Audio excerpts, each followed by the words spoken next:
Olá, bom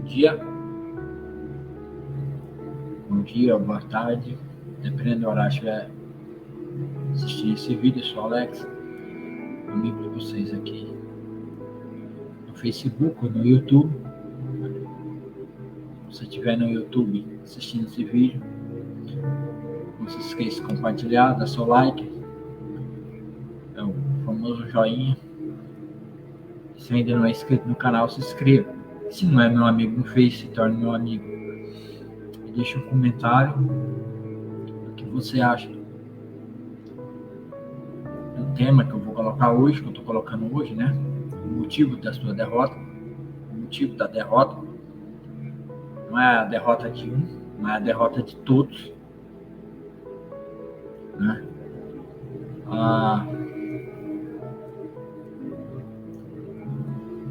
O motivo da derrota, e aqui eu não quero falar da derrota no dia a dia, eu quero falar da derrota no seu trabalho, a derrota porque você não tem dinheiro, eu quero falar das derrotas nesse mundo, porque isso já é uma consequência natural de todos aqueles que vivem debaixo da desobediência. E necessariamente não é porque você sente falta do dinheiro, passar a desfazer as suas vontades, isso significa que você está derrotado. Porque essa derrota na sua vida, derrota financeira, as coisas que você tanto anseia, necessita, que você acha que tendo elas, você será feliz, você será um vencedor. Essa derrota existe por causa dos seus desejos, do seu coração, que é mau, e deseja as coisas dessa vida para satisfazer o desejo pecaminoso do seu coração.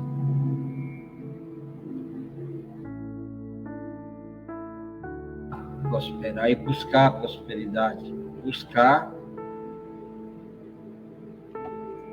no Senhor a sobreviver em meio a esse caos, em meio a esse mundo tenebroso. Tá? A palavra de Deus manda, Paulo diz que nós temos que trabalhar para ter o sustento. E tendo o sustento e o suficiente, estejamos contentes. Então, um dos nossos maiores problemas é acharmos que pela falta das coisas somos pessoas derrotadas. Mas muitas vezes essas coisas são prioridades e consideradas como necessidades em primeiro lugar. E o desejo constante de ter, faz com que criamos em falsas doutrinas e promessas de prosperidade, o qual o Senhor nunca prometeu a ninguém. Tá? Lá em Mateus 5,33, acho que é o 5,33, o Senhor diz: buscar em primeiro lugar o reino e sua justiça, e as demais coisas vos serão acrescentadas. Salmo 23 diz: o Senhor é o meu pastor, nada me faltará. No original o Senhor é meu pastor e de nada sentirei falta. Quer dizer, quando o Senhor é o nosso pastor, Ele não nos permite que o nosso coração nos engane com falsas doutrinas e ensinamentos e desejos pecaminosos no nosso coração, onde a gente venha sentir falta.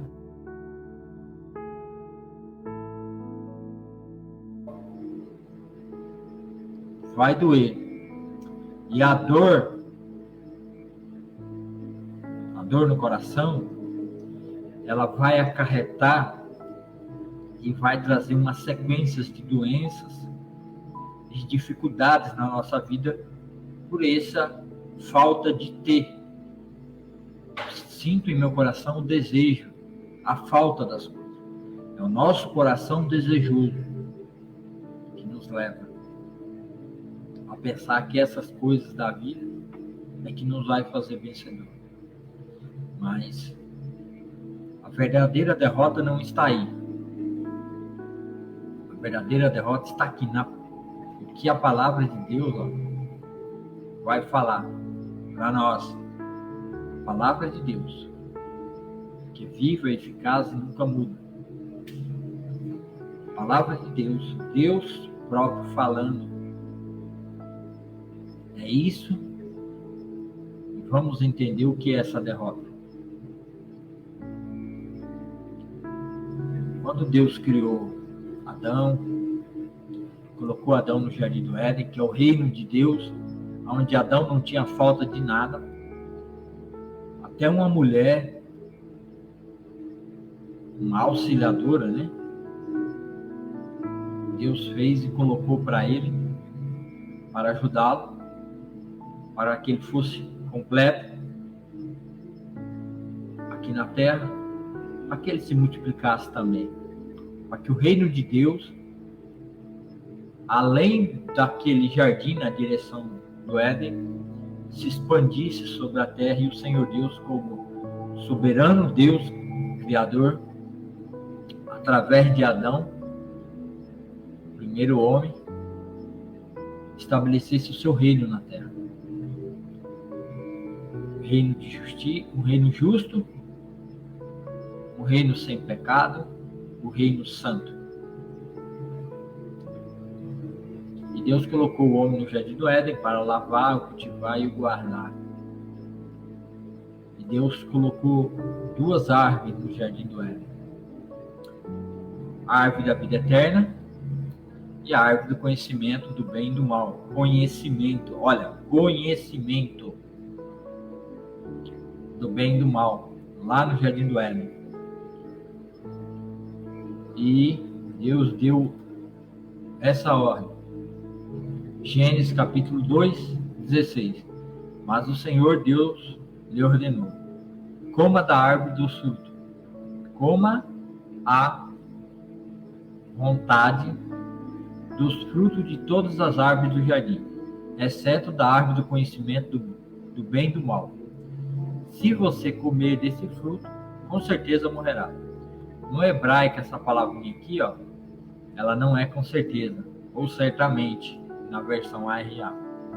No original é morrendo, morrerá, duas mortes. Aí o Senhor disse: não é bom que o homem esteja sozinho, farei alguém que lhe ajude e o complete. E o Senhor Deus formou da terra todos os animais selvagens, todas as aves dos céus, e trouxe ao homem para ver como lhe chamaria o homem. Como lhe chamaria. E o homem escolheu um nome para cada um deles. Então aqui, o homem, Adão, como regente do reino de Deus. Vamos ver no capítulo 3 agora. Capítulo 3. Dá uma aumentadinha aqui.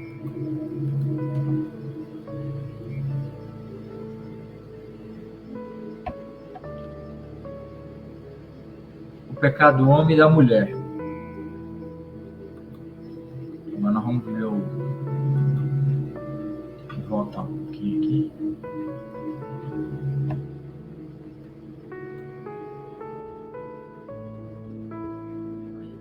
Melhorou, né? Dá pra ver.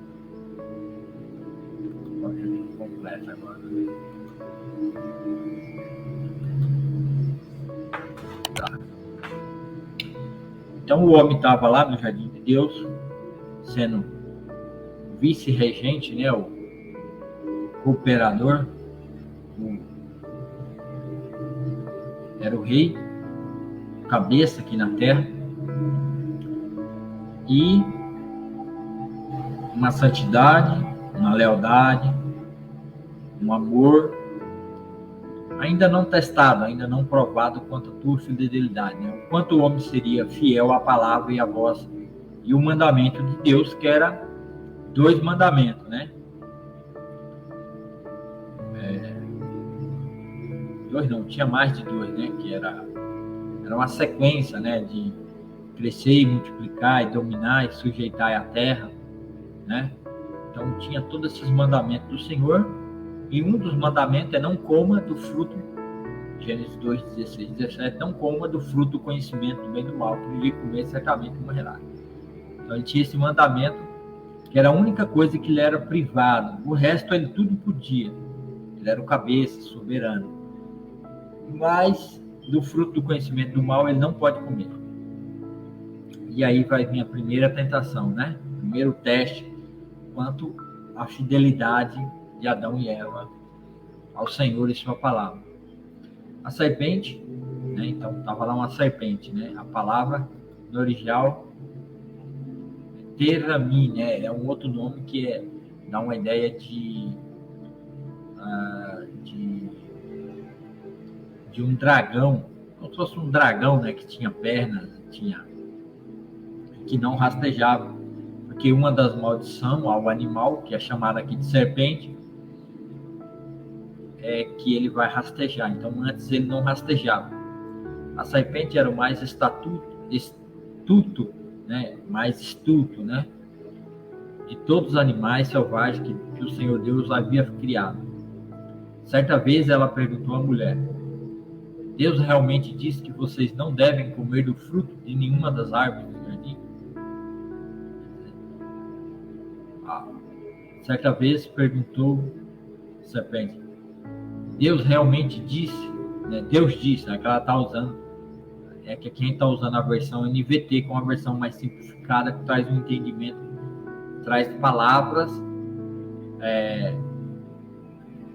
mais usadas no nosso cotidiano para trazer uma compreensão melhor da língua portuguesa. Deus realmente disse que vocês não devem comer de nenhuma das árvores do jardim? Quer dizer, a serpente questiona e coloca uma mentira aqui no meio, né? Nenhuma das árvores vocês podem comer, de nenhuma das árvores, né? Não devem comer do fruto de nenhuma das árvores. Deus não tinha dito que não era para comer de nenhuma. Deus disse que era para comer de todas, menos de uma. A serpente já pegou a verdade de Deus, que é comer do fruto, de todos os frutos podia comer. E a serpente acrescenta que eles não devem comer, né? Não devem comer. Deus disse, a serpente está fazendo alusão que foi Deus que disse. Isso significa que a serpente não conseguia convencer Eva se a serpente não tratasse aquilo como sendo uma ordem de Deus. Então, por muitas vezes as pessoas entendem errado os mandamentos e a palavra de Deus, porque o inimigo vem e semeia doutrinas erradas no meio do povo de Deus e usa a própria palavra de Deus com meias verdades. Deus realmente disse, né? Então a serpente usa essa artimanha para poder enganar as pessoas. E hoje ele usa a mesma artimanha para tentar nos enganar, distorcendo a palavra de Deus, para trazer um conforto na hora da pessoa deixar de crer na palavra de Deus e passar a crer na palavra da serpente, porque primeiramente tem que ter o elemento Deus pelo meio, tá? Porque se não tiver Deus, certamente as pessoas não aceitariam. Mas como há o elemento, há uma sugestão de Deus, e depois da queda do homem, com a entrada da idolatria, eles acrescentaram falsos deuses, outros deuses. E esses deuses acabaram substituindo o lugar do Deus verdadeiro, e as pessoas enganadas passaram a crer que falsos deuses feitos de pedra, de mármore, de barro, de ferro, de madeira, deuses em formato de animais, de aves, de anjos e arcanjos, de planetas, estrelas e tudo mais, acabou tomando o lugar da verdade de Deus, e as pessoas foram enganadas e morreram e morrem até hoje pela idolatria. Tá? Então é assim que a serpente age. Ela substitui o elemento Deus, mas mantém a ideia de Deus por trás. Porque as pessoas de fato vão acreditar na palavra, na mentira, porque existe a palavra Deus. A palavra Deus no antigo hebraico aqui é Elohim, que é deuses, né? Pode ser tratado o nome de Deus verdadeiro como falsos deuses, que é Elohim.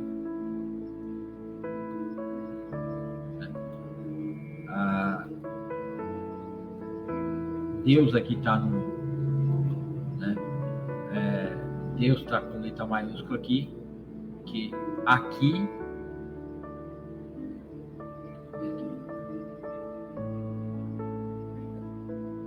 está tudo maiúsculo aqui, né?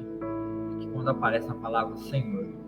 Senhor aqui, ó, é no plural. Elohim. Elohim no plural. Quer dizer, mais de um Deus. Então dá a ideia que Deus é um Deus triuno. Então, quando o Senhor aqui, o Senhor está no todas as letras maiúsculas, é o tetagrama Yod Revavi. Yod Revavi. É o Senhor Deus, é o Senhor nosso, Yahweh. É uma abreviatura porque o judeu não podia escrever o nome de Deus, porque eles não queriam ofender a Deus. Então eles criaram eles omitiram as vogais e ficou Yahweh, Yahu, né? O Yahweh, ou alguns dizem que o nome verdadeiro é Yahu, né? Yahweh, trazendo a ideia de que a Yah seria Deus, o primeiro nome de Deus, né? Yahu seria Espírito, e Yeshua, né? Yeshua seria Yeshua, Josué, né? No caso, que o nome de Jesus é Josué, Yeshua. Então ficava, alguns acham que o nome do Senhor Deus verdadeiro era, colocando as vogais, Yeshua, que você colocaria o nome você pegaria as vogais de Ruá, que é Espírito, Yeshua, que é Jesus. Então, aí você descobriria as vogais no meio, né? Mas isso é uma teoria e é algo de nível de estudo, né? Mas então, só para vocês entenderem que aqui no livro de Gênesis é o Deus verdadeiro, é o Deus Yahweh que está falando. Então a serpente, ela usa essa ideia aqui, ó, do nome Deus como sendo verdadeiro, para que Eva acredite que aquilo que a Satanás está falando é uma ideia de Deus. A serpente está surgindo. Quando a serpente usa aqui, ó, Deus realmente disse. Então ela tá, como a serpente sabe que ela não pode enganar Eva, se a serpente colocar a sua própria palavra, então ela coloca o elemento Deus, para que as pessoas acreditem que de fato a mentira do diabo é uma ideia de um Deus, e aí já não importa mais qual Deus, pode ser até um Deus falso, mas aqui a serpente traz alusão ao Yahweh, o Deus verdadeiro. Então a Eva ouviu essa palavra, então ela vai dar a resposta. Versículo 2: podemos comer do fruto das árvores do jardim, respondeu a mulher. E só do fruto da árvore que está no meio do jardim, disse Deus, não podemos comer. Deus disse, não comam, e nem sequer toquem no fruto daquela árvore, se o fizerem morrerão. Quer dizer, aqui ela já acrescenta que é só do fruto da árvore que está no meio do jardim que não podemos comer. Então, a primeira parte da resposta dela está certa. É somente meio certo também, né? Porque lá não diz que a árvore do conhecimento do mal estava no meio do jardim, né? Porque temos a ideia de que as árvores, todas as árvores, e no meio estava a árvore da vida, né? E não realmente não diz em que lugar estava. Mas tudo bem, não importa. O maior problema aqui, ó, é na segunda parte. Ó. Não como nem sequer toquem nele. A dona Eva, ela acrescenta não tocar. Assim como Satanás mentiu a respeito de que Deus tinha dito que não eram para comer, mas isso era uma invenção de Satanás, aqui a Eva é acrescentado, não toquem no fruto daquela árvore, se o fizerem morrerão. Então, não toquem, ela acrescenta a palavra não tocar. Aí nós não sabemos se o não tocar foi Adão, porque a ordem foi dada no Gênesis 2, capítulo 16 e 17, onde Eva ainda não existia. Provavelmente ela não existia. E Eva foi feita posteriormente. E quem provavelmente ensinou Eva foi Adão. Então nós não sabemos se Adão deu a ordem, deu a mensagem, deu a palavra de Deus a Eva com exagero, que é aquele exagero que às vezes você mente para o seu filho pequeno, né? Não faça isso senão morra, não faça aquilo senão morra, que é uma mentira, e depois ele descobre que você é um mentiroso, né? E vai ter você como mentiroso, porque você mentiu para ele a vida toda, e agora ele vai crescer tendo você como mentiroso. Então quer dizer, você desde pequenininho já imprime no seu filho que ele não deve te respeitar porque você é um pai mentiroso, você mente. Então nós não sabemos se é pelo exagero do zelo, né, por medo, para que, nossa, eu não quero que corra nenhum risco, né, então vou dizer que nem é para tocar. Mas nós não sabemos se isso foi de Adão, se partiu de Adão, ou se isso é uma invenção da própria Eva, né? Um exagero também no zelo, né? Para que não morram. E agora, como a serpente já percebeu que a dona Eva ela está suscetível à mentira, né? Então agora a serpente vai declarar aquilo que ela mesma, a sua própria palavra. A serpente agora ela vai declarar a palavra dela. A serpente vai declarar a sua palavra, que é o quê? Que é a mentira. Então, Jesus disse, Satanás veio para roubar, matar, para mentir e para destruir. Ele nunca se firmou na verdade, porque nele não há verdade. Porque desde o início ele foi mentiroso e ele é o pai da mentira. Então, como ele é o pai da mentira, o resultado da mentira e o problema maior da mentira é que você engana outra pessoa e você leva ela a acreditar e ela por fé, isso mesmo, por fé, é crer que aquilo que você diz é verdade e você pode crer, confiar que vai se concretizar. Por quê? Porque você está acreditando naquela pessoa. Você crê que aquilo é verdadeiro. Então, é a partir daí que começa o caminho da sua derrota. Aqui que começa o caminho da sua derrota. Começa o caminho da nossa derrota. Porque nós acreditamos em mentira. Mesmo dentro das igrejas, muitos são enganados por falsas doutrinas. E não só por falsa doutrina, mas é enganado no seu próprio coração. Que vive dentro das igrejas uma vida religiosa e crê em Deus de uma forma errada, e não teve um encontro real com Cristo, e não há um novo nascimento, mas ele está dentro da igreja fazendo todo tipo de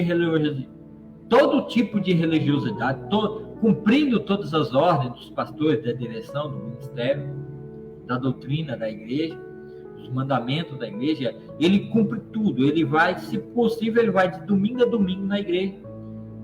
Mas a sua vida pessoal, o fruto que ele dá diário, não condiz com aquilo que é verdadeiro no seu coração. A sua vida é uma vida mentirosa. Ele tem apenas uma vida de religião. Ele acredita piamente que ele está seguindo a Deus, por estar fazendo algo, mas quando na realidade ele nunca teve um encontro com Deus.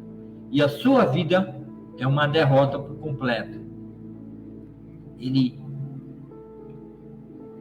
As suas ações fora do momento de culto, é completamente uma derrota, porque o seu coração vive a desejar e tem um desejo profundo pelas coisas da vida aqui fora, dinheiro, carro, né, ostentação e tudo mais, e por o seu coração ser um coração que vive num desejo desenfreado para ser satisfeito,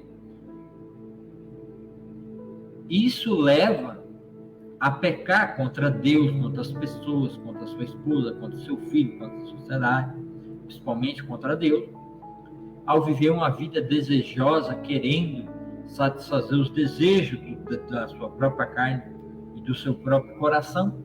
E isso é sua derrota, porque ele fica acreditando numa mentira, quando ele deveria crer na palavra de Deus, buscar em primeiro lugar o reino e a sua justiça, e as demais coisas vos serão acrescentadas. Então ele vive uma completa derrota, porque o seu coração ainda não está sentado no trono dele, Yahushua HaMashiach, Jesus Cristo, Filho de Deus, e esse sendo o seu pastor, Salmo 23, o Senhor é meu pastor e nada terei falta. Então, como Cristo não é o Senhor absoluto da sua vida, a mentira, o engano é o seu Senhor, leva com que ele viva uma vida totalmente em busca de satisfazer os desejos da carne. E isso faz com que ele viva uma vida em frustração, viva pecando, porque para conseguir as coisas ele vai ter que mentir, falcatruar, às vezes roubar, trapacear, enganar, agir com injustiça, porque o seu coração ainda não está completamente do Senhor Jesus. O Senhor não reina no coração dele, para que o Senhor seja o seu pastor e não permita que as coisas do mundo lhe façam falta. O Senhor seja completo. Então agora a serpente vai trazer da sua própria palavra.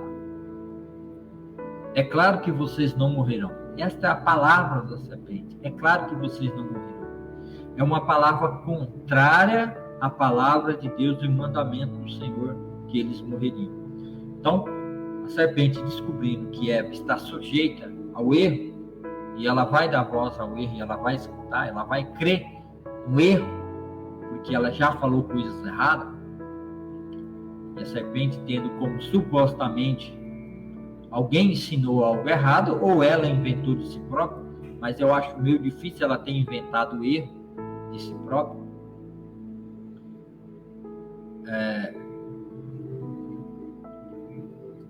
Provavelmente ela foi ensinada, que ela foi instruída. É claro que vocês não morrerão. A serpente respondeu à mulher, né? Claro que vocês não vão morrer. Então, essa é a ideia, esse é o caminho da serpente. É mentira, é colocar uma mentira para que Eva creia na mentira, deixe de crer na palavra de Deus e passe a crer na mentira. Porque no momento que, se ela crer, se a serpente conseguir fazer com que ela creia na palavra da serpente, então ela vai pecar contra Deus,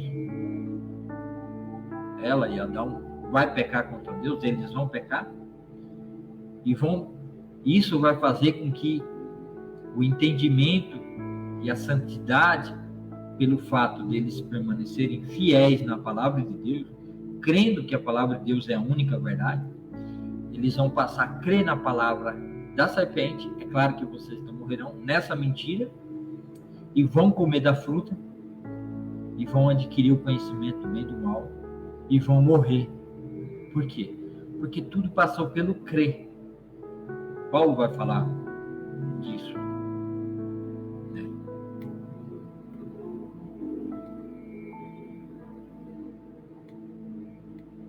Paulo vai falar sobre isso em Romanos 10, 9 e 10. Romanos capítulo 9, 9 e 10.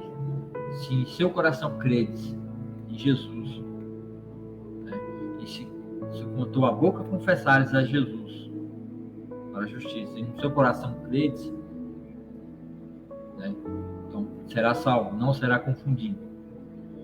quer dizer, é pelo crer. O retorno, a porta, eu falo aí, há uma porta, a porta é Jesus. Tá? Então, assim como eles deixaram de crer na palavra de Deus e morrer, para a vida eterna, agora é crer de novo. Não é fazer nenhum tipo de obra, não é fazer nada, mas é o crer. Então, mas vamos continuar aqui. É claro que vocês não morrerão. A serpente respondeu à mulher: Deus sabe que no momento em que comerem do fruto, seus olhos abrirão e como Deus conhecerão o bem e o mal. A ideia aqui que ela coloca aqui, por estar dentro de duas vírgulas aqui, ó, e como Deus, a ideia é, e vocês serão como Deus. Lá no original, a proposta de Satanás, Satã, o tentador, é essa. E como Deus, né? E como Deus, serei como Deus. Né? E conhecerão o bem e o mal.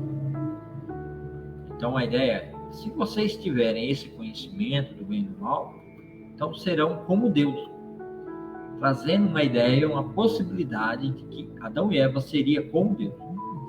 Essa mentira é a própria mentira de Satanás, porque a mentira de Satanás a respeito disso, como Deus, não é a primeira vez. Não é, isso aqui não é colocado, não é a primeira vez que Satanás trabalha com essa ideia. Que nós entendemos que lá em Isaías 14 e Ezequiel 28 narra a história de Satanás, do querubim ungido de Deus, que vendo a sua própria beleza não é beleza física, mas é a sua própria, era a glória e a majestade e o poder que ele tinha de ministrar diante de Deus, ele intentou contra a glória de Deus.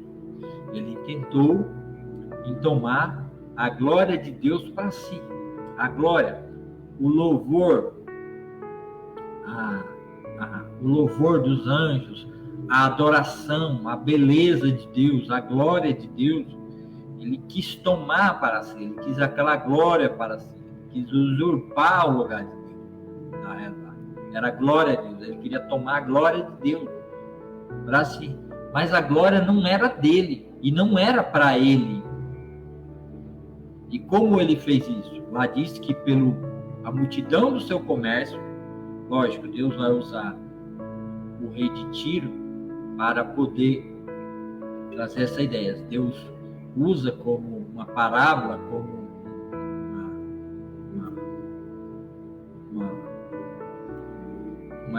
Deus coloca no rei de Tiro uma hipérbole, que é um exagero proposital, para demonstrar como a vaidade do rei de Tiro no coração, o mesmo sentimento que o rei de Tiro tinha, a mesma vaidade, era a mesma coisa que estava no coração de Lúcifer, lá no céu, quando ele tentou usurpar a glória de Deus.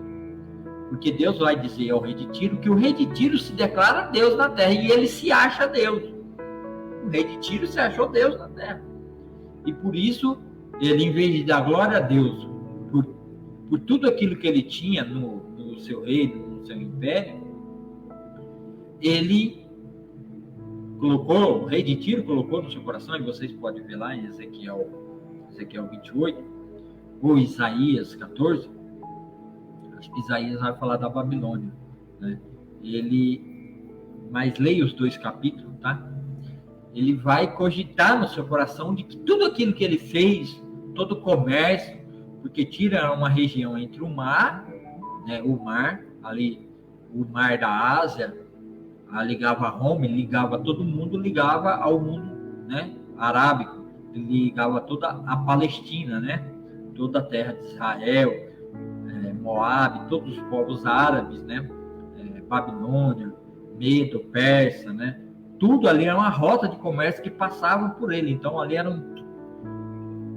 um porto, né, uma zona franca, né, vamos dizer, uma zona franca de Manaus, onde fazia ligação entre todo o comércio. E ali ele cobrava os seus impostos e tinha os seus ganhos. Ele se enriqueceu, a sua luxúria. né, você pode ver que há grandes construções, grandes monumentos lá, porque o rei de Tiro se engrandeceu e Deus o derruba.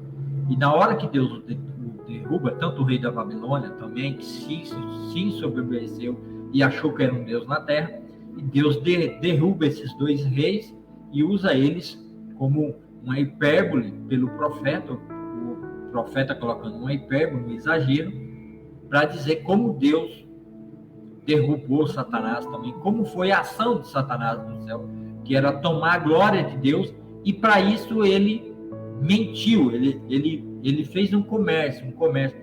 O comércio que ele fez no céu é o comércio de que ele podia ser glorioso, tanto quanto Deus, e ele ia usurpar a glória de Deus. E daí ele levou que uma terça parte cada 3 anjos, né, se corrompesse e se ajuntasse a ele no seu plano tirano, para tentar usurpar a glória de Deus, que é um Deus glorioso, bendito, eterno para todo sempre. Amém. E Deus não tinha sua glória para Satanás. A gente vai entender no livro do Evangelho de João que essa glória, Jesus vai falar da glória que tinha antes com o Pai, essa glória era para o Filho e não para Satanás. Ela estava destinada ao Filho de Deus, o grande Rei e Senhor aqui na terra. A ele estava destinada essa glória, e não a Lúcifer. Então Lúcifer se rebelou contra o próprio Filho de Deus, tentando usurpar a glória de Deus. É claro que lá no início era o único Deus, e Deus ainda não tinha se revelado a nenhuma criatura, sendo Pai, Filho e Espírito Santo. Né? Na criação de Deus, e nesse projeto de Deus, do reino de Deus na terra, é que Deus vai se revelar aos poucos e gradualmente e acumulativamente quem ele é nas suas 3 pessoas. Tá? Então Satanás tenta usurpar a glória de Deus que não estava destinada a ele. Tá? Então, a ideia de Satanás é, assim como ele tentou tomar a glória de Deus, a glória ele coloca no homem da mulher essa ideia de que, ao obter o conhecimento do bem e do mal, eles teriam uma chance, né, de serem como Deus. Aí, versículo 6. A mulher viu que a árvore era linda, né, era bonita, e que seu fruto parecia delicioso, e desejou a sabedoria que lhe daria. Então, de novo, ela foi enganada pela serpente, por Satanás, de que aquela sabedoria, aquele conhecimento do bem e do mal, lhe seria bom, lhe seria benéfico. Podia lhe trazer glória, fazer com que ela fosse conhecedora, assim como Deus, ela tem uma glória de criação, né? De que, olha, Deus criou os céus e a terra e tudo mais, eu vou poder ser igual.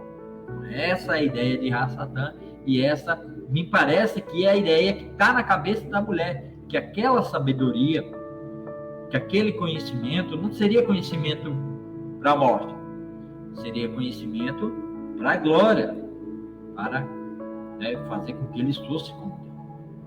Assim tomou do fruto e comeu. Depois deu o marido que estava com ela, e ele também comeu. Naquele momento, os olhos se abriram e eles perceberam que estavam nus. Por isso, costuraram folhas de figueira, uma às outras, para se cobrirem. Né?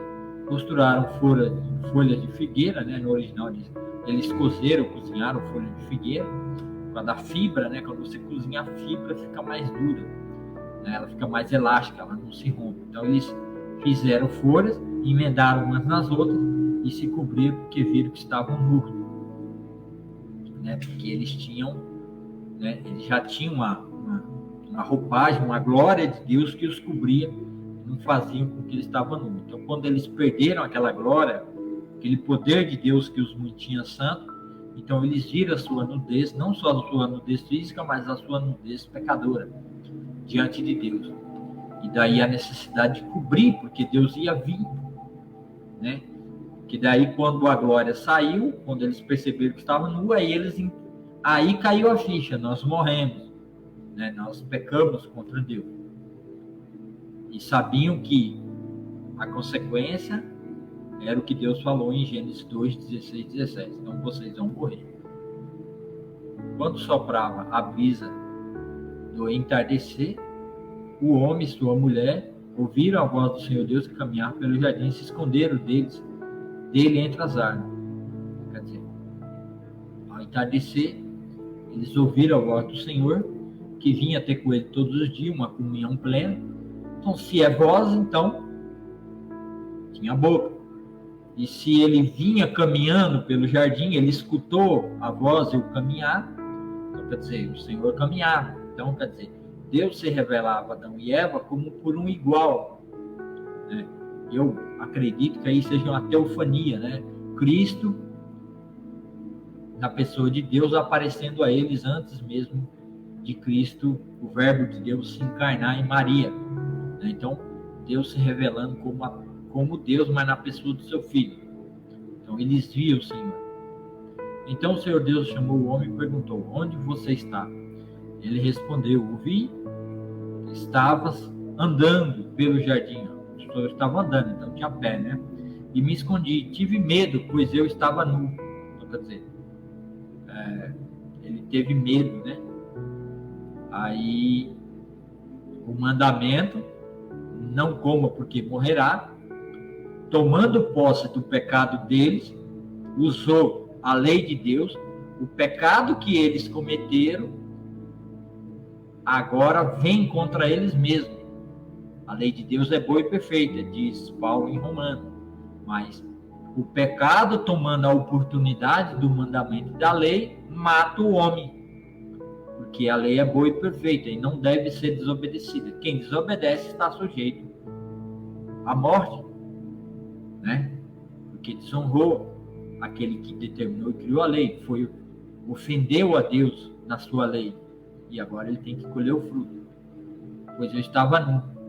Quer dizer, ele viu que agora ele está sujeito ao mandamento de Deus, que é morte. Aí o que acontece? Quem lhe disse que você estava nu? Perguntou Deus. Você comeu do fruto da árvore que eu lhe ordenei que não comesse? O homem respondeu: foi a mulher que me deste. Ela ofereceu do fruto e eu comi. Então o Senhor Deus perguntou à mulher: o que foi que você fez? A serpente me enganou, respondeu a mulher. Foi por isso que eu comi do fruto. Então o Senhor Deus disse à serpente: uma vez que fez isso, maldita é você entre todos os animais domésticos e selvagens. Você se arrastará sobre o seu próprio ventre, rastejará no pó enquanto viver. Farei que haja inimizade entre você e a mulher, entre a sua descendência e o descendente dela. Ele lhe ferirá a cabeça e você lhe ferirá o calcanhar. A mulher disse: farei mais intensas dores da sua gravidez, e com dor você dará à luz. Seu desejo será para o seu marido, e ele te dominará. E ao homem ele disse: uma vez que você deu ouvido à voz da mulher e comesse da árvore do fruto, ordenei que não comesse, cujo fruto ordenei que não comesse. Maldita é a terra por sua causa, por toda a vida. Terá muito trabalho para tirar da terra o seu sustento. Ela lhe produzirá espinho e ervas daninhas, mas você comerá de seus frutos e grãos. Com o suor do rosto você obterá alimento, até que voltes à terra da qual foi formado, pois você foi feito do pó, e ao pó voltará.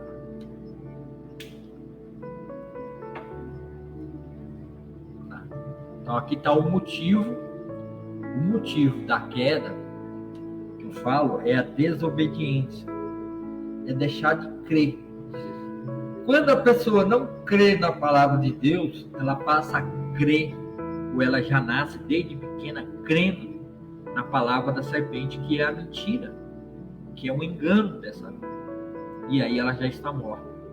Então, por isso a necessidade da pregação do Evangelho, do ensinamento dessa palavra, como está aqui em Gênesis, para que as pessoas passem a crer que, de fato, Cristo Jesus é o descendente da mulher, que nem o Senhor fala, uma serpente aqui, ó.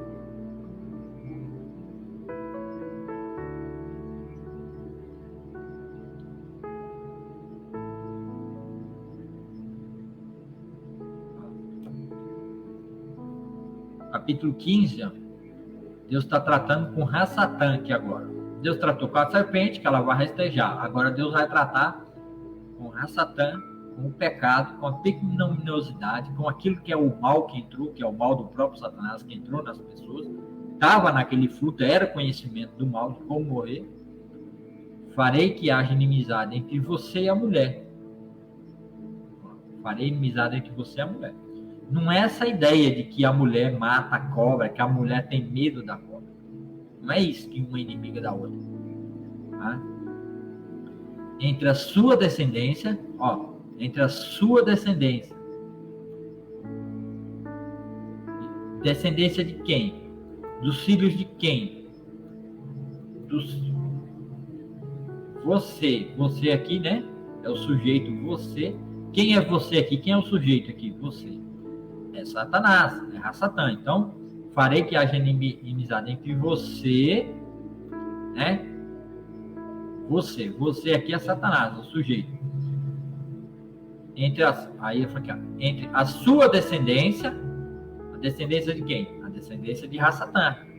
Então, todos que nascem debaixo do pecado, nascem descendências do diabo, filho do diabo.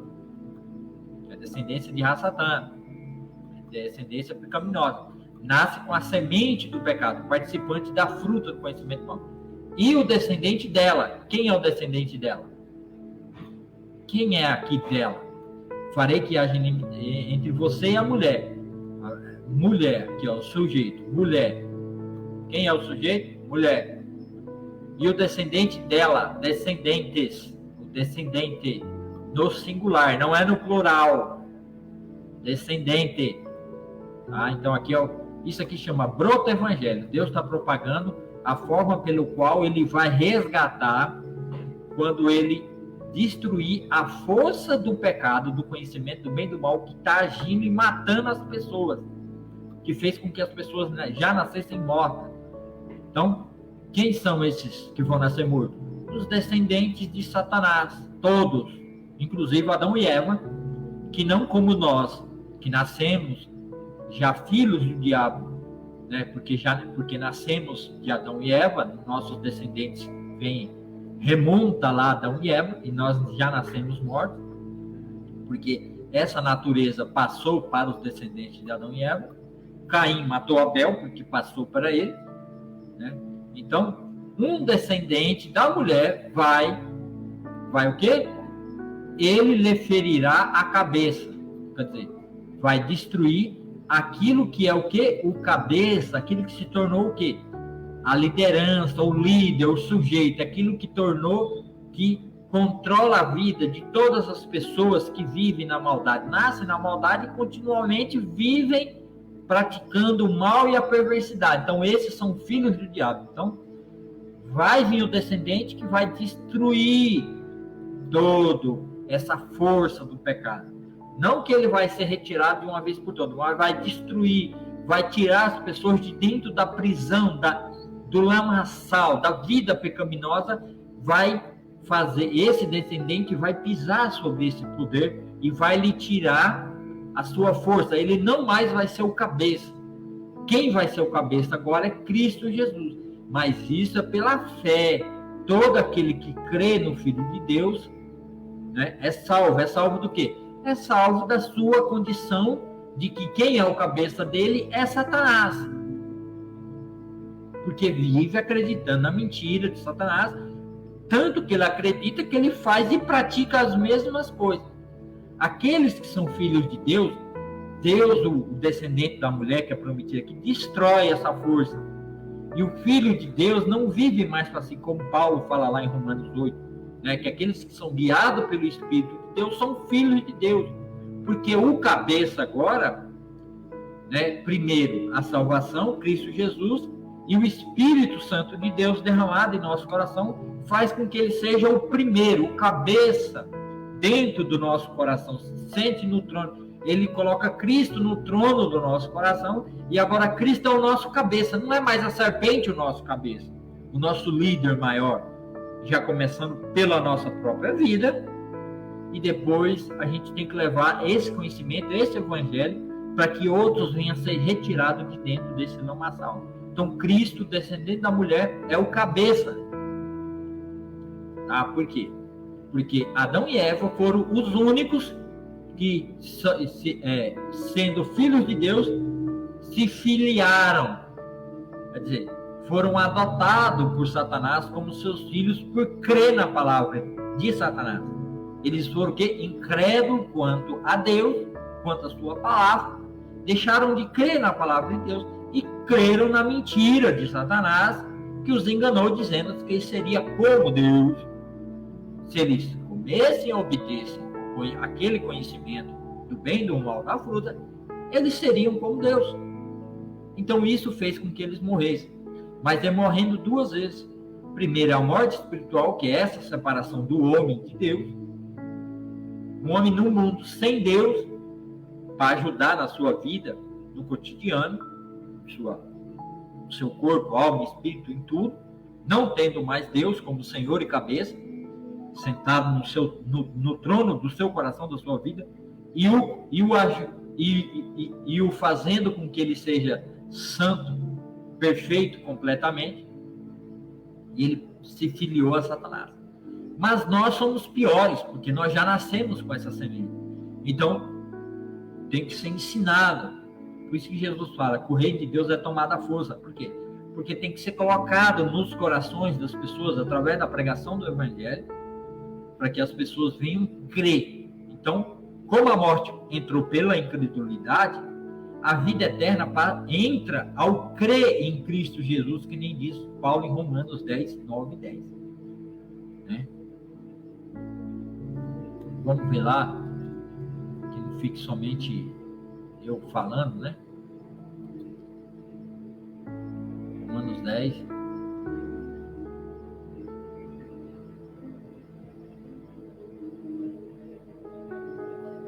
Se você declarar com sua boca que Jesus é Senhor e crer em seu coração, tá vendo?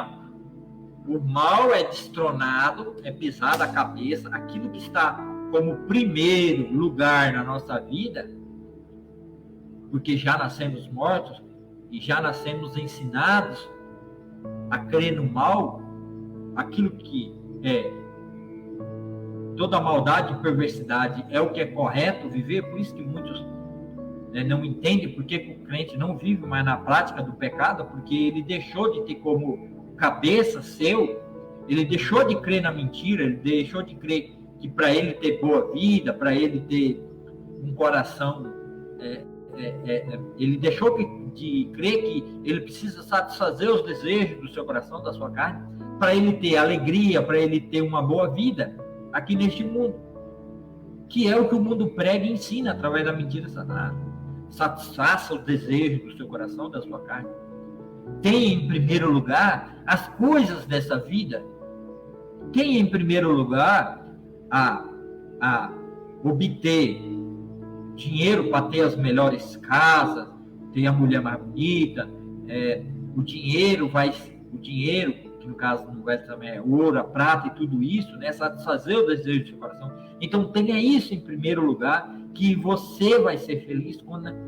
E às vezes isso, até pessoas dentro da igreja, pensam que até mesmo ser um bom religioso vai satisfazer, vai lhe trazer alegria e satisfação na vida, quando na realidade não vai.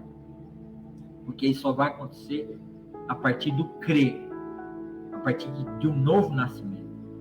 Se você declarar com sua boca Jesus é o Senhor e crer em seu coração que Deus o ressuscitou dentre os mortos, será salvo.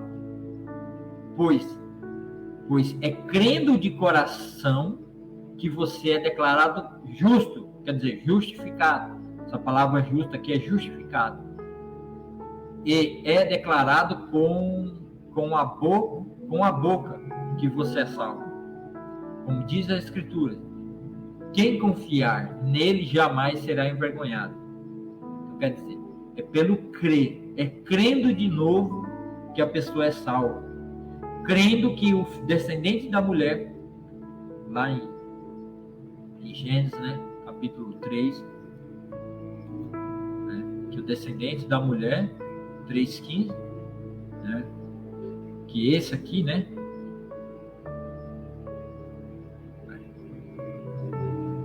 entre a sua descendência e o seu descendente dela, este lhe ferirá a cabeça,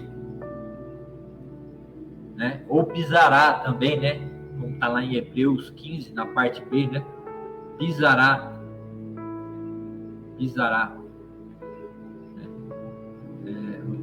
está lá em Hebreus, né, ou pisará sobre a cabeça da serpente, vai destruir aquele mal, aquela maldade. Então, como eu coloquei no título, aí está a sua derrota.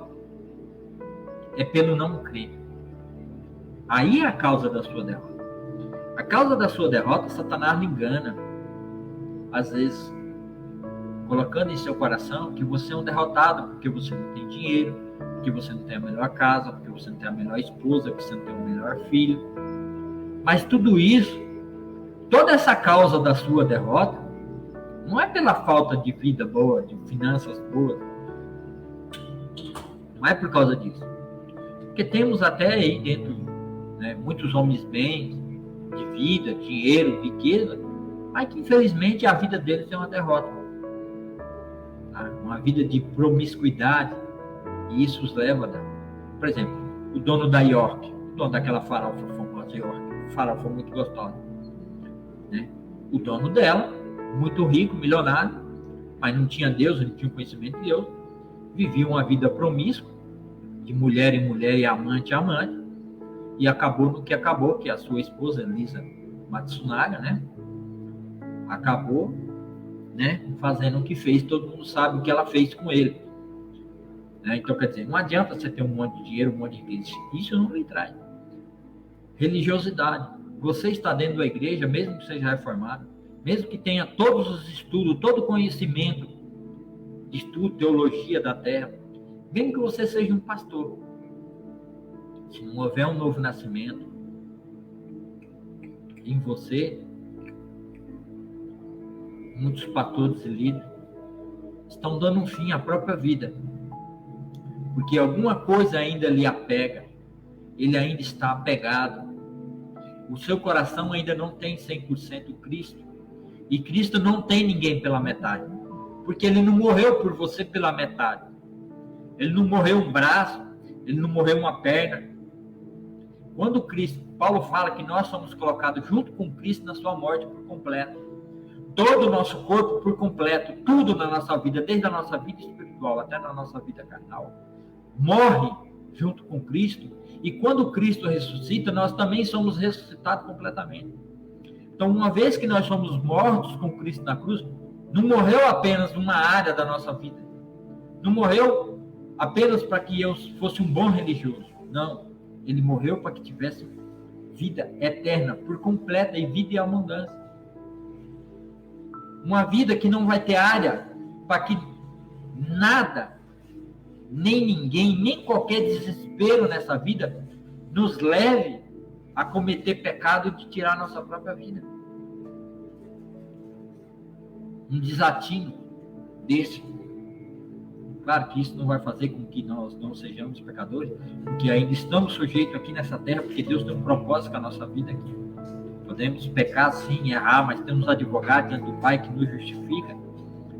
E isso também não é motivo para que vivamos pecando, muito pelo contrário. Assim como Israel,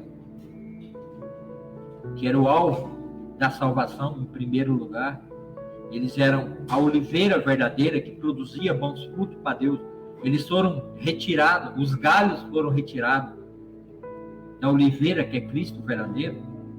Está lá em João capítulo 15. Né? Paulo também vai falar isso. Assim também como eles foram tirados e nós fomos enxertados na oliveira, assim Deus também é poderoso para nos limpar e nos retirar e nos tirar e nos provar com fogo, mas todavia será salvo pelo fogo, como Paulo fala em Coríntios. Né? Assim, a oliveira foi enxertada, Deus também é poderoso para enxertar o próprio Israel no Senhor, e eles voltarão à sua raiz, eles voltarão à sua oliveira verdadeira, original. Então, mesmo você estando dentro da igreja, mesmo você sendo líder, mesmo você sendo um pastor, qual é a prioridade? Mateus,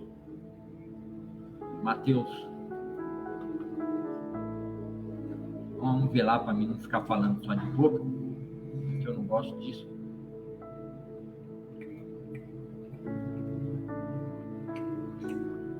Vou ver isso aqui, Mateus.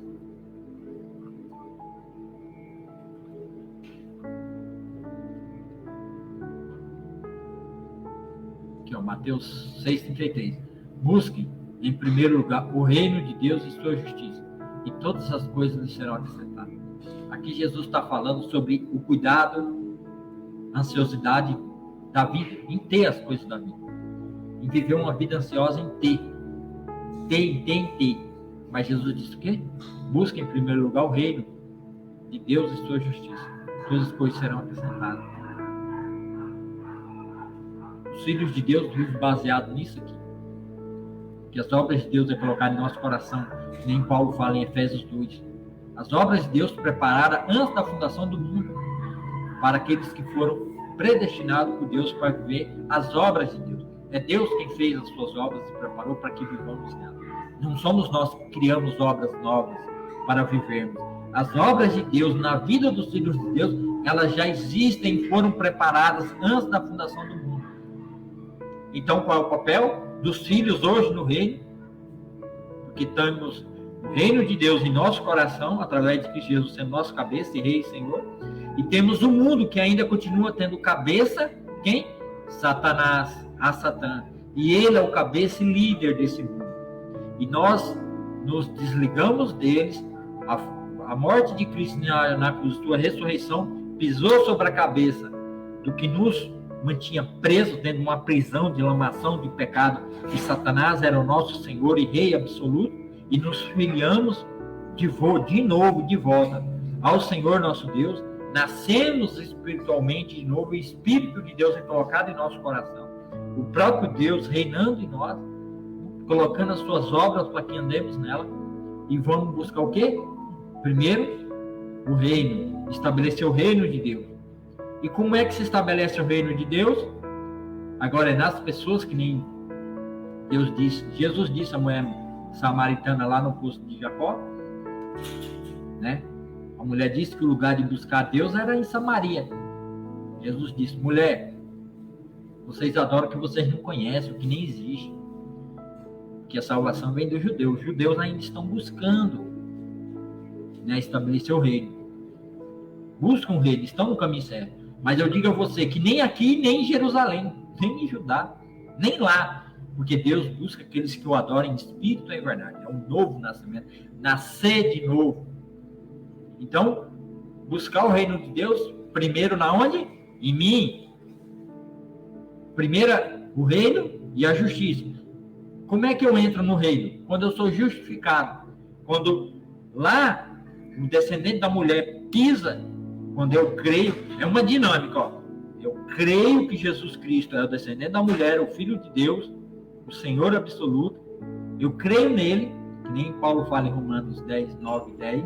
Eu creio, sou justificado, e o reino de Deus, eu tomo posse do reino de Deus. E já desfruto das bênçãos do reino, mesmo sem Jesus ainda reinar como cabeça aqui na terra. Mas o reino dele já está colocado em meu coração. E as obras do reino é colocado em mim. Então, pela justificação. Então eu tenho que buscar primeiro o reino de Deus na minha família, nos meus filhos, nos meus vizinhos, na minha rua, no meu bairro, na minha cidade e no meu país. Essa é a minha missão. E fazendo essa missão, o resto do capítulo, o resto dos versículos do capítulo 33 de Mateus 6 para cima, todo ele nos é dado, porque o Pai já sabe que necessitamos da comida, do alimento, da roupa, da morada, da água, de tudo ele já sabe. E ele vai nos dar. Quando buscarmos, em primeiro lugar, o reino de Deus e sua justiça. Nem diz a palavra.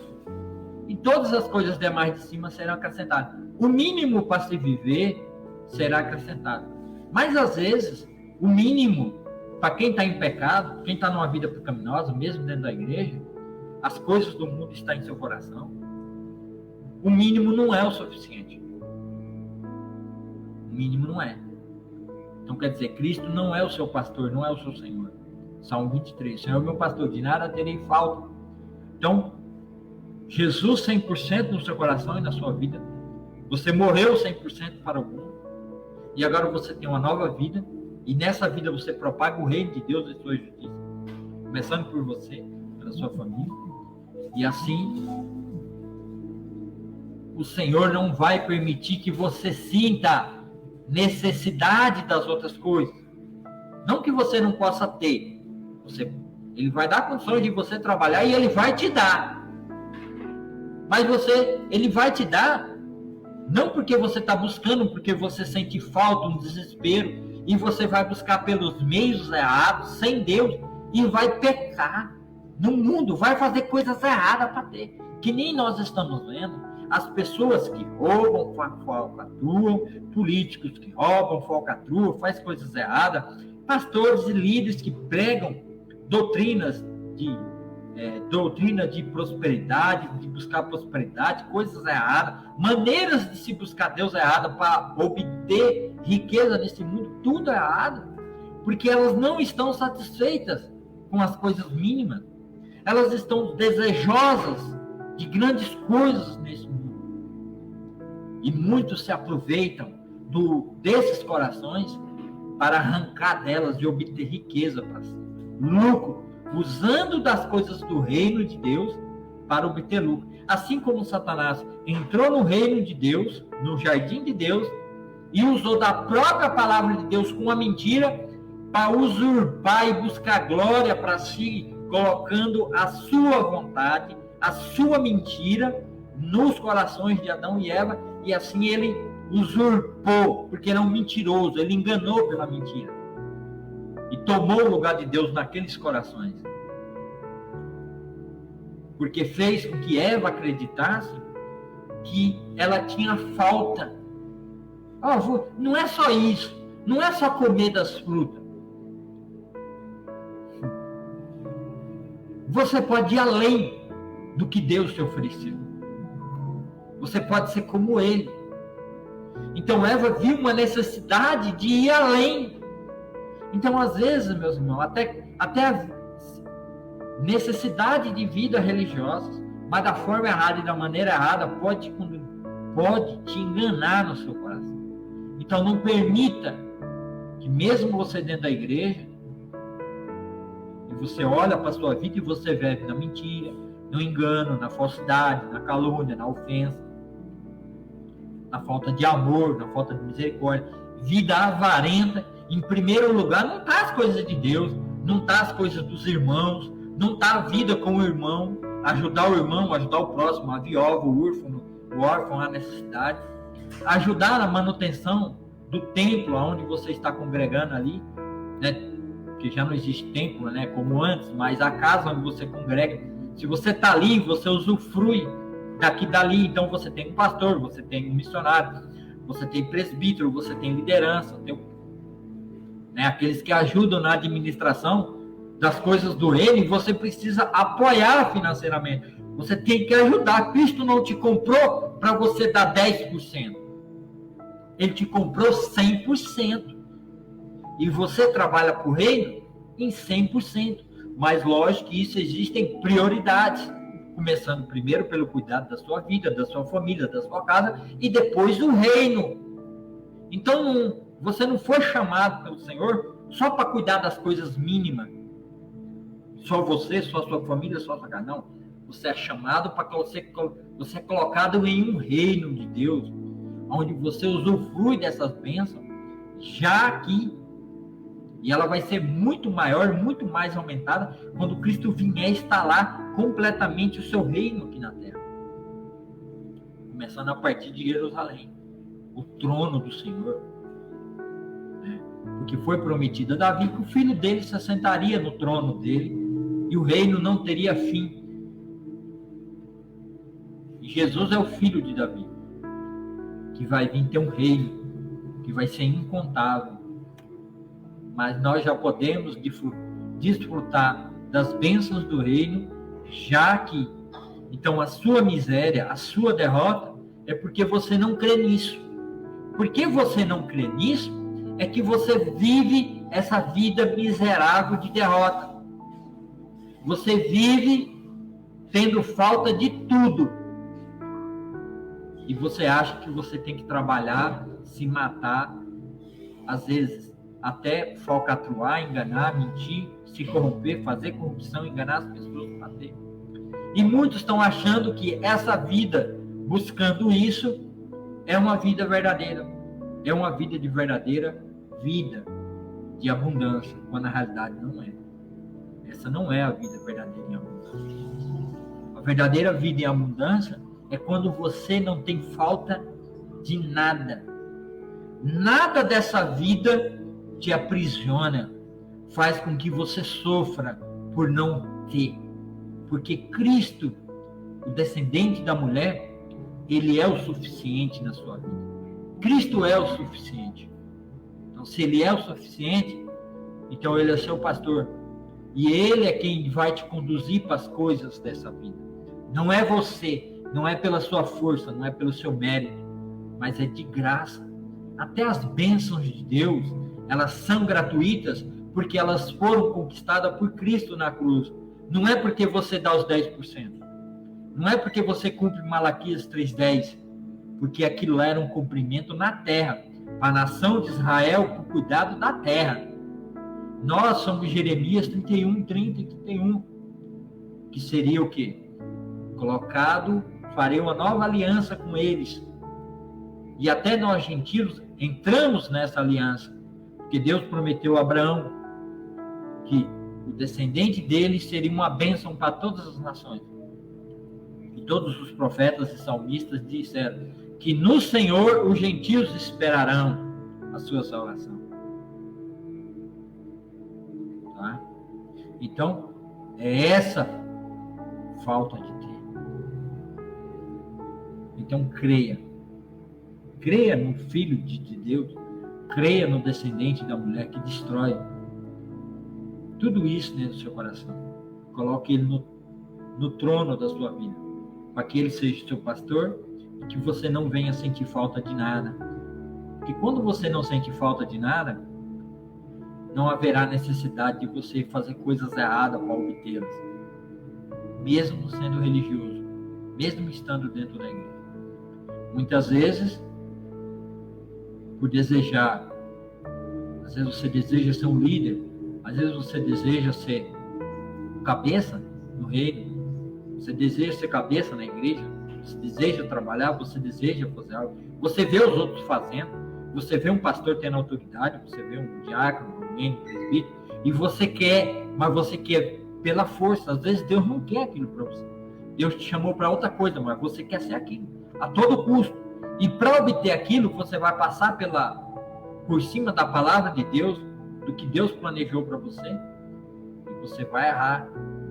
E nesse erro, mesmo sendo justo, como Caim desejou as coisas de Deus, ter comunhão com Deus, mas quis fazer sem levar o sangue do Cordeiro, que era a justificação pelos seus pecados, e não aceitou a palavra de Deus, que indicou lá em Gênesis 3:21, que Deus matou um cordeiro e pegou a pele daquele cordeiro em substituição à glória que Adão e Eva tinham, e colocou neles para cobrir a sua nudez. Quer dizer, um animal inocente morreu no lugar do pecado. E Abel fez isso. Abel creu que aquela indicação de Deus era a forma correta de reconciliar com Deus, crendo pela fé que no futuro dele, não que ele sabia disso, que era o evangelho guardado, oculto por Deus, que foi revelado aos apóstolos e profetas daquela época, e a Paulo, que Jesus Cristo era o Cordeiro de Deus que foi imolado desde a fundação do mundo, falar em Apocalipse 13:8, né? Crerão no Cordeiro de Deus, aqueles que creem serão salvos durante a tribulação, tem o seu nome escrito no livro do Cordeiro que foi morto antes da fundação do mundo. Então, quer dizer, Cristo já, desde a fundação do mundo.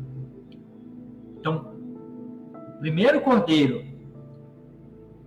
que Deus sacrificou, Gênesis 3:21, para cobrir a nudez, era o próprio Cristo. E Abel creu e levou como oferta o melhor do seu rebanho, da gordura desse. E ele teve comunhão com Deus. Aquele mal foi desfeito. Cristo pisou na cabeça da serpente que estava no trono do coração de Abel. E Abel teve paz com Deus e não sentiu falta de nada. Nem falta de Deus ele teve, porque ele foi completamente cheio de Deus. E teve paz com Deus, se tornou santo e justificado. Justificado e santificado diante de Deus para a salvação eterna. E Jesus chama de Abel de justo. Caim era do maligno, já era do mal. E ele desobedeceu a palavra de Deus e não creu. Apesar de Deus vir pessoalmente falar com Caim. Gênesis capítulo 4, lê lá. Deus falou com ele, ó, o pecado está à porta. O pecado é um senhor absoluto e ele quer tomar conta do teu coração e da tua vida e lhe matar. Mas se você fizer correto, fizer certo, será aceito. Mas a você cumpre dominar este mal. Dominar como? Crendo e fazendo igual a Abel. Abel era o testemunho. Abel era o apregoador da justiça. Porque ele foi justificado. E com a sua ação, com a sua obra, ele foi o testemunho de que Deus se reconcilia com seus filhos a partir da vontade de Deus. E como Deus fez, da maneira que Deus fez, é a maneira correta que nós nos voltamos para Deus. E Abel foi justificado e teve reconciliação com Deus. E assim também você pode ter. E a sua derrota é pelo fato que você não crê nisso. Porque você não crê nesse evangelho. Os profetas falaram, os 12 apóstolos ensinaram e falaram, Cristo falou, se deu como cordeiro, ele mesmo veio como cordeiro.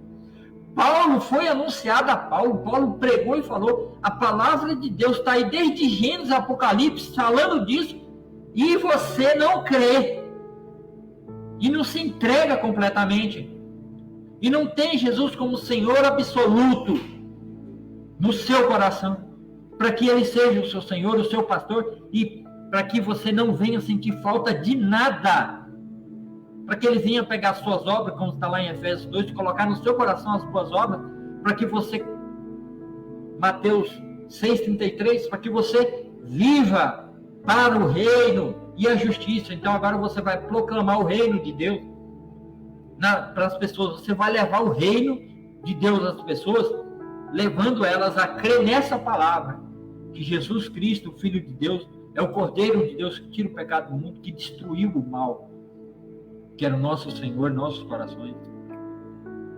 E assim as pessoas serão justificadas pela morte de Cristo, como diz Paulo lá em Romanos 10, 9, 10. E assim as pessoas serão salvas. Você será salvo. E você será salvo desse mundo, desses desejos, dessa falta de ter. Essa falta que você sente das coisas do mundo que leva você a pecar. Isso é de Satanás, esse sentimento satânico. Isso vem de Lúcifer. Não vem de Deus. Está te dominando, está te matando e te levando à morte e à completa derrota na sua vida. Então creia, meu irmão. Creia e se entregue completamente ao Senhor. Eu vou encerrar por aqui. Deixar essa palavra para vocês. Palavra de ânimo. Palavra abençoada. E você que vai assistir e ver esse vídeo depois, eu estou apenas gravando para que você assista. Então você ore, vá para o seu quarto, ore, confesse a Cristo como seu único suficiente Salvador. E creia que Ele é o Filho de Deus. E assim você será salvo. Procure uma igreja evangélica, uma igreja reformada, com a palavra verdadeira, que pregue da mesma forma que eu ensinei o Evangelho para você. Essa igreja tem que fazer a mesma coisa. Então, já deu 1h20. Então, que Deus te abençoe, te guarde, te proteja, te livre de todo mal. Obrigado por você ter ficado aqui. Se você viu no Facebook, né, seja meu amigo, meu irmão aí no Face, deixa um comentário. Se você está no YouTube, deixe seu joinha, seu like. Se não é inscrito, se inscreva ainda, para quando eu postar um vídeo você possa receber. Então, tenha um ótimo dia, uma ótima semana. Deus te abençoe.